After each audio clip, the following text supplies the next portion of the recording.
Halo pemirsa, saya Satria Lidik, hadir perdana di tengah Anda untuk membedah fakta di balik layar yang kerap tersembunyi. Lidik Krimsus News hadir bukan sekadar memberi informasi, tapi untuk mengawal transparansi hingga ke akarnya.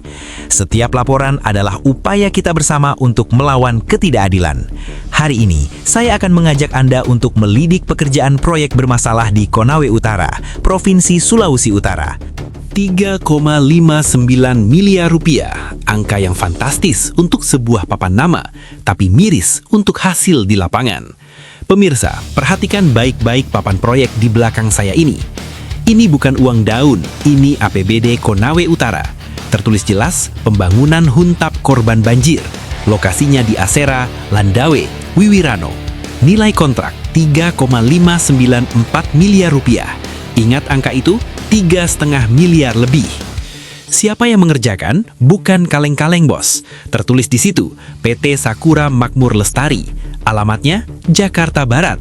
Jauh-jauh didatangkan dari ibu kota ke Konawe Utara. Dan dengarkan ini, profil perusahaannya mentereng. Mengaku punya ISO 9001 soal manajemen mutu. Bahkan punya ISO 37001 soal sistem manajemen anti penyuapan. Luar biasa di atas kertas. Tapi faktanya, ketika proyek dinyatakan selesai di atas kertas, namun gagal berdiri kokoh di atas tanah. Publik Konawe Utara hari ini tidak sedang memperdebatkan administrasi. Yang dipersoalkan adalah kenyataan di lapangan. Proyek hunian tetap korban banjir bernilai lebih dari 3,5 miliar rupiah yang dikelola BPBD Konawe Utara dan dilaksanakan oleh PT Sakura Makmur Lestari, kini disorot keras publik. Karena bangunan yang seharusnya menjadi tempat berlindung korban bencana justru tidak layak huni. Ini ironi, sertifikat internasional tapi hasil kerjanya amatiran. Sekarang kita bicara hukum. Kepala BPBD Konut bilang ini sudah PHO atau Professional Handover. Artinya kontraktor mengaku pekerjaan sudah selesai 100%. Catat kajian hukum Satria Lidik. 1. Jika kontraktor Jakarta ini mengklaim punya ISO mutu tapi hasilnya cacat, ini bisa masuk ke ranah pembohongan publik dan wan prestasi berat.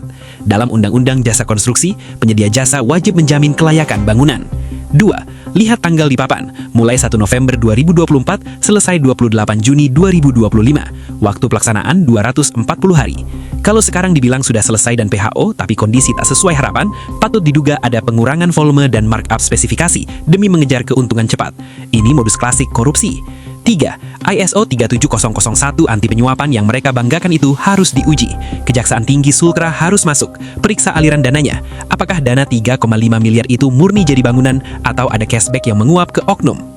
Untuk PT Sakura Makmur Lestari dari Jakarta Barat, Anda datang ke Tanah Sultra membawa janji kualitas ibu kota, tapi meninggalkan jejak kerusakan buat korban bencana. Sertifikat ISO Anda tidak berguna di mata hukum jika rakyat dirugikan.